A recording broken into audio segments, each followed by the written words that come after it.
Good morning students of class 10। তো বাড়িতে সবাই ভালো আছো এবং সুস্থ আছো আশা করি। এখন তো তোমাদের স্কুল হয়ে আছে, ছুটি আছে। তো ওই জন্য দেখাও যে আমি এর আগে 1 নম্বর ভিডিও তৈরি করেছি, 2 নম্বর, 3 নম্বর। এটা হচ্ছে ওই আজ ভিডিও নাম্বার 5। তো বাড়িতে বসে তোমরা এইভাবে ইউটিউবের মাধ্যমে তোমরা ক্লাস করতে পারো। আমি প্রত্যেকটা অঙ্ক সুন্দর করে আমি ব্যাখ্যা করে দিচ্ছি এবং সেই ব্যাখ্যাগুলো তোমরা মাথায় রাখার চেষ্টা করবে, তাহলে দেখবে তোমাদের কোনো বাইরে কোনো টিউটর নেওয়ার কোনো দরকার নেই। এইভাবে আমি প্রত্যেকটা অঙ্ক ধরে ধরে ব্যাখ্যা করে দিচ্ছি। তো এর আগের ভিডিওতে আমরা এই যে গণিত প্রকাশ বইটা তোমরা দেখতে পাচ্ছ, এই মানে একদম গণিত প্রকাশ বইয়ের কোষে দেখি 1.1 এর আমরা 2-এর 1-এর দাগের অঙ্ক পর্যন্ত আমরা স্টার্ট করেছিলাম। এখন এই ভিডিও নম্বর 5-এ আমরা স্টার্ট করব 2-এর 2 দাগ থেকে। আমরা স্টার্ট করতে যাচ্ছি 2-এর 2 দাগ থেকে। তো 2-এর 2 দাগের অঙ্কটা এখানে লেখা আছে যে নিচের সমীকরণগুলির কোনটি A X square plus B X plus C equal to 0, যেখানে এ বি সি বাস্তব সংখ্যা এবং এ নট ইকুয়াল টু 0 আকারে লেখা যায় তা লিখি। তাহলে 2-এর 2 দাগের সমীকরণটা এখানে আছে যে x plus 3/x equal to x square, x not equal to 0। এই যে সমীকরণ আছে এই সমীকরণকে দ্বিঘাত সমীকরণের আকারে, অর্থাৎ এই ফর্মে A X square plus B X plus C equal to 0, মানে এই আকারে লেখা যায় কিনা এখানে যাতে দেখতে বলেছে। ঠিক আছে, তাহলে দেখা যাক লেখা যায় কিনা। তাহলে আমরা কি করব, বা এটাকে দেখব যে এখানে এক্সের নিচে 1 আছে, এখানে যদি এক্স স্কোয়ারের নিচে 1 আছে, তাহলে এক এক্স আর ও একের লসাগু করব। তাহলে লসাগু করলে লসাগু কত হবে, সমান এক্স হবে, কারণ 3টে গুণ হয়ে যাবে। এবার আমরা কি করব, এই লসাগু দ্বারা উভয় পক্ষকে আমরা গুণ করে দেবো। ঠিক আছে, এই লসাগু দ্বারা উভয় পক্ষকে গুণ করে দেবো। তাহলে এখানে এক্সের সাথে এক্স গুণ এক্স প্লাস এক্স গুণ 3/x সমান এক্স গুণ এক্স স্কোয়ার। বুঝতে পারলে, এক্স গুণ এক্স স্কোয়ার। তাহলে বা x square plus x x কাটা, এখানে 3 থাকবে আর এখানে ইকুয়াল টু এক্স কিউ হবে। বা এক্স কিউকে যদি আমরা এই পাশে নিয়ে আসি তাহলে কী হবে, minus x Q R plus x square minus 3, এই প্লাস 3 ইকুয়াল টু 0। তাহলে বা একটা মাইনাস যদি কমন নিই তাহলে কী হবে, x Q minus x square minus 3 equal to 0। বা এই মাইনাসটাকে ওই পাশে পাঠিয়ে দিলে তাহলে ভাগ হয়ে যাবে।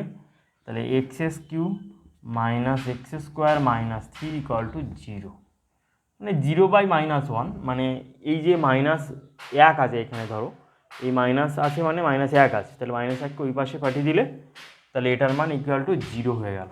তাহলে লিখবো যে অতএব x Q minus x square minus 3 equal to 0। তাহলে এখানে দেখো এই সমীকরণের সাথে তুলনা করে পাই,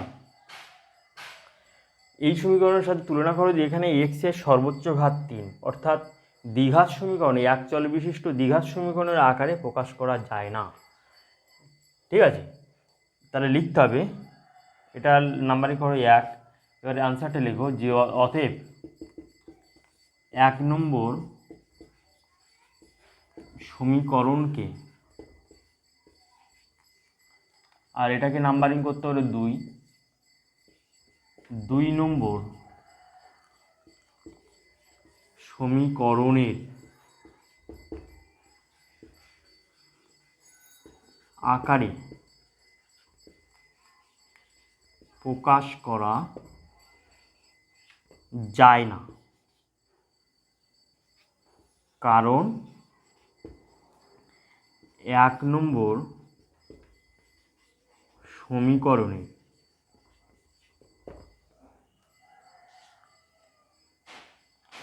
সমীকরণে চলের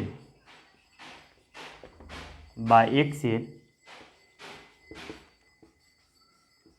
সর্বোচ্চ ঘাত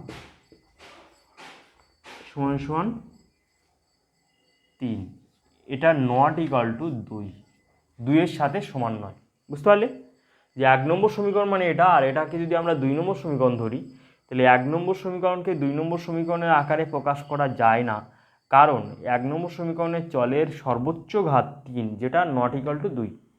এইভাবে আমরা আনসারটা লিখতে পারি, বা উত্তরটা আমরা এভাবেও লিখতে পারি যে 1 নম্বর সমীকরণকে দ্বিঘাত সমীকরণের আকারে প্রকাশ করা যায় না, তার কারণ হচ্ছে যে 1 নম্বর সমীকরণের চলের সর্বোচ্চ ঘাত 3, নট ইকুয়াল টু 2। মানে উত্তরটা আমরা ভিন্ন রকমভাবে আমরা লিখতে পারি। তো আমরা যেটা আমরা মানে এক্ষুনি বললাম, যে আবার আমি রিপিট করছি, যে উত্তরটা এইভাবে না লিখেও উত্তরটা আমরা এইভাবেও লিখতে পারি যে মানে এটাকে নাম্বারিং করলাম 1, তাহলে 1 নম্বর সমীকরণকে দ্বিঘাত সমীকরণের আকারে প্রকাশ করা যায় না, কারণ 1 নম্বর সমীকরণের চলের সর্বোচ্চ ঘাত 3, নট ইকুয়াল টু 2। বুঝতে পারলে সবাই? তাহলে এইভাবে আমরা অঙ্কগুলো আমরা ক্যালকুলেশন করব। তাহলে নেক্সট অঙ্ক দেখো,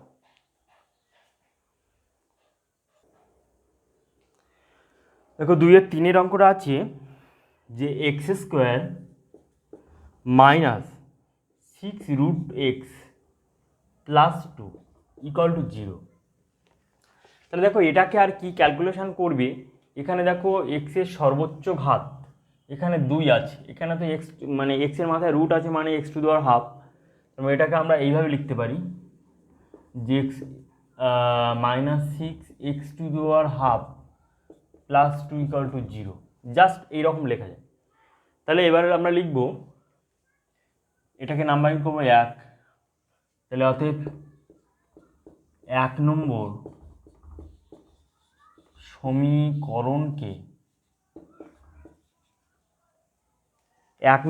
সমীকরণকে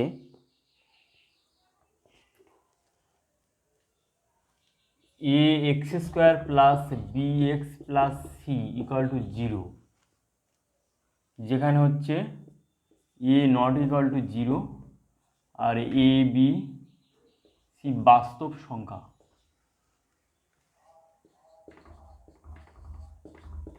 এটা আমি ব্র্যাকেটের মধ্যে দিয়ে দেবো।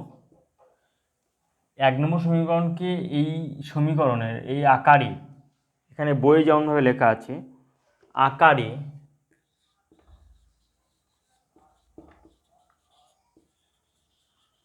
প্রকাশ করা যায় না, কারণ 1 নম্বর সমীকরণের চলের সর্বোচ্চ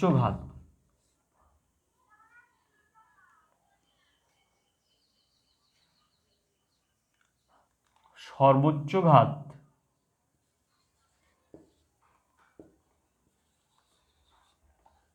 দুই, কিন্তু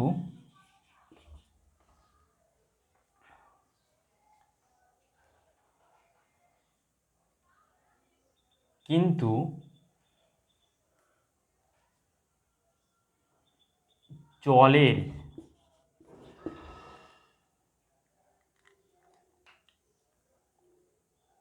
বা এক্সের অপর একটি ঘাত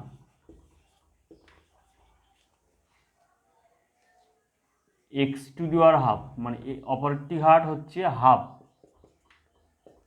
ঠিক আছে, তাহলে এই সমীকরণে দেখো দুটো সমীকরণের মধ্যে তফাৎ করে দেবে। এখানে এখানে কোনো সংখ্যা নেই, মানে এক্স আছে, এক্সের মাথায় 0 আছে, এখানে এক্সের মাথায় 1 আছে, এখানে এক্সের মাথায় 2 আছে, কিন্তু এখানে দেখো এক্সের চলের সর্বোচ্চ ঘাত 2 আছে। ঠিক আছে, চলের সর্বোচ্চ ঘাত 2 আছে, কিন্তু এখানে একটা রুটযুক্ত সংখ্যা আছে, মানে এখানে এক্সের মাথায় রুট আছে, তার মানে এক্সের পাওয়ার আছে হাফ, কিন্তু এখানে এক্সের পাওয়ার থাকা চাই এই অর্ডারে থাকা চাই, অর্থাৎ প্রথমে 2 থাকবে, তারপরে 1 থাকবে, তারপর 0 থাকবে, এইভাবে। ঠিক আছে, এই অর্ডারে থাকা যায়, কিন্তু এখানে যেহেতু এক্সের মাথায় রুট আছে ওই জন্য মানে এই 1 নম্বর সমীকরণকে দ্বিঘাত সমীকরণ আমরা বলবো না। বুঝতে পারলে? এবার দেখো উত্তরে অ্যান্সারে তোমাদের কী লেখা আছে দেখা যাক। যে আনসারে তোমাদের লেখা আছে দেখো, যে শুধুমাত্র এখানে কি বলা হচ্ছে যে 2-এর দাগের যে উত্তরগুলো আছে সেটা আমি দেখে তোমাদের মিল করে দিচ্ছি। দেখো 2-এর দাগের 2-এর দাগের 1 শুধু একটাই বলেছে, যে 1-এর দাগের যে অঙ্কটা আমরা করলাম এর আগে মানে আগের ভিডিওতে, শুধু একটাই মানে একটা x² + bx + c আকারে প্রকাশ করা যায়, আর কোনো সমীকরণকে প্রকাশ করা যায় না। 3 নম্বর সমীকরণের চলের সর্বোচ্চ ঘাত 2 থাকলেও, তার মানে এখানে চলের সর্বোচ্চ ঘাত 2 থাকলেও এই সমীকরণে এটাকে আমরা এই যে দ্বিঘাত সমীকরণ আকারে আমরা প্রকাশ করতে পারছি না। এখানে চলের সর্বোচ্চ ঘাত 2 আছে, কিন্তু এখানে মানে চলের সর্বোচ্চ ঘাত 2, তারপরে 1 আছে, কিন্তু এখানে একটা রুটযুক্ত সংখ্যা আছে, মানে এক্সের ঘাত আছে, রুট আছে, ঠিক আছে। ওই জন্য আমরা এই মানে এই সমীকরণকে আমরা দ্বিঘাত সমীকরণ বলবো না, বুঝতে পারলে? তাহলে নেক্সট অঙ্ক দেখো, যে 2-এর 4-এর অঙ্কটা। 2-এর 4-এর অঙ্কটা এখানে কি আছে দেখা যাক। 2-এর 4-এর অঙ্কটা আছে দেখো, x - 2 whole square equal to x² - 4x + 4, এরকম আছে। তাহলে এটাকে বড়জোর দেখো এরকমভাবে ক্যালকুলেশন করা যায় যে x² মাইনাস এটাকে ভাঙলে 2 × 4x + 4 equal to x² - 4x + 4। তাহলে এখানে দেখো কাটা যাচ্ছে, উভয় পক্ষে x² এখানে কাটা যাচ্ছে, এখানে 4x কাটা যাচ্ছে, 4ও কাটা যাচ্ছে।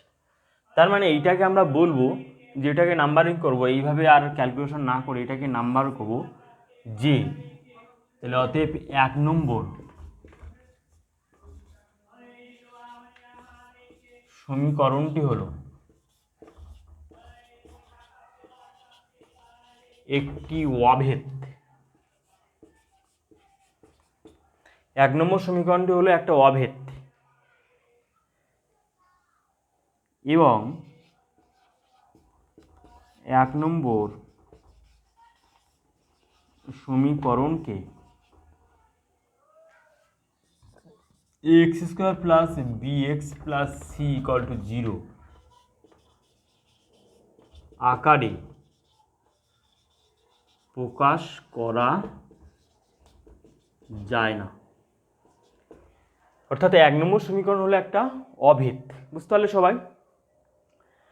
তাহলে অভেদ আর সমীকরণের মধ্যে তোমরা অবশ্যই একটা পার্থক্য বুঝতে পারছো, যে আমরা x² + bx + c = 0 এখানে এই সমীকরণটা সমাধান করে এক্সের একটা মান বা বিষ আমরা এখানে পেয়ে যাব। কিন্তু অভেদ হলো এখানে এমন একটা রাশিমালা যেখানে দেখো যে ক্যালকুলেশন করে উভয় পক্ষে কিন্তু কেটে যাচ্ছে, ঠিক আছে। উভয় পক্ষে এখানে ওই আছে কেটে যাচ্ছে। এখানে দেখো অভেদ আর সমীকরণের মধ্যে একটা তফাৎ তোমরা লক্ষ্য করো, যে এখানে এক্সের মান যাই বসানো কেন উভয় পক্ষে তোমরা এক্সের মান যাই বসানো কেন মানে এখানে কিন্তু সমান রেজাল্ট দেবে, বুঝতে পারলে? অর্থাৎ অভেদকে এইভাবে ভেঙে যে এক্সের একটা মান তুমি নির্ণয় করবে সেটা তুমি করতে পারবে না, কিন্তু সমীকরণকে এইভাবে সমাধান করে এক্সের একটা মান তুমি নির্ণয় করতে পারবে। তাহলে এই যে 2-এর 4-এর দাগের এটা হলো, এটা একটা মানে অভেদ, এবং 1 নম্বর সমীকরণকে এবং 1 নম্বর এটা আমরা সমীকরণ বলবো না, যে 1 নম্বর অভেদকে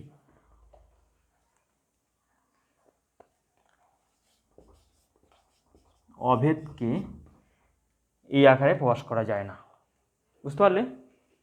তাই এই হলো মোটামুটি আমাদের 2-এর দাগের অঙ্কগুলো আমরা কমপ্লিট করলাম। এবার আমরা 3-এর দাগে আমরা চলে যাচ্ছি। দেখো এখানে 3-এর দাগের যে অঙ্কটা দেওয়া আছে, যে x⁶ - x³ - 2 = 0 সমীকরণটি চলের কোন ঘাতের সাপেক্ষে একটি দ্বিঘাত সমীকরণ তা নির্ণয় করি। তা এখানে যে সমীকরণটি আছে আমরা এটাই সমাধান করব এইভাবে,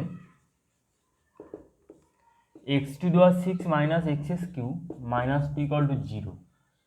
তাহলে বা এটাকে আমরা লিখতে পারি x⁴ square minus x cube equal to 0।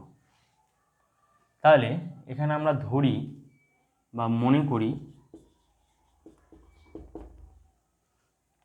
করি এক্স কিউ সমান সমান এম, তাহলে বা m square minus m minus 2 equal to 0। তাহলে বা এম স্কোয়ার প্লাস 0। তাহলে এখানে দেখো যে আমরা একটা দ্বিঘাত সমীকরণের আকারে এখানে আমরা তৈরি করলাম। এ এক্স স্কোয়ার, এখানে এর মান 1 আছে, এখানে বি এর মান -1 আছে এবং সি এর মান আছে 2। তাহলে এম এর সাপেক্ষে, অর্থাৎ তাহলে আমরা বলতে পারি এখানে উত্তরটা যে সমীকরণটি চলের কোন ঘাতের সাপেক্ষে। তাহলে এবার আমরা লিখব অতএব তাহলে এক্স টু দি পাওয়ার 3, এখানে এম ধরলাম এক্স টু দি পাওয়ার 3, তাহলে এক্স টু দি পাওয়ার চলের কোন ঘাতের সাপেক্ষে, অর্থাৎ 3 চলের ঘাত 3 সাপেক্ষে। তাহলে এক্স টু দি পাওয়ার 3 এই 3 ঘাতের সাপেক্ষে একটা দ্বিঘাত সমীকরণ। ঠিক আছে, এইভাবে আমরা লিখব অতএব এখানে দাও 1 নম্বর সমীকরণ। অতএব 1 নম্বর সমীকরণটি এক্স টু দি পাওয়ার 3 এর সাপেক্ষে, অর্থাৎ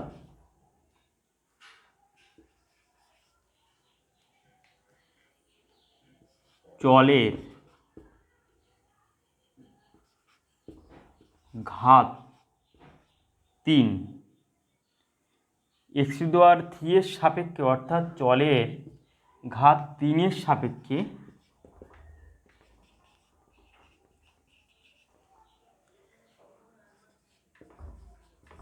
একটি দ্বিঘাত সমীকরণ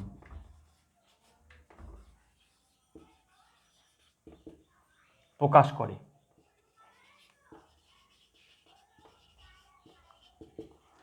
1 নম্বর সমীকরণটি এক্স টু দি পাওয়ার 3 এর সাপেক্ষে, অর্থাৎ চলের ঘাত 3 এর সাপেক্ষে একটি দ্বিঘাত সমীকরণ প্রকাশ করে।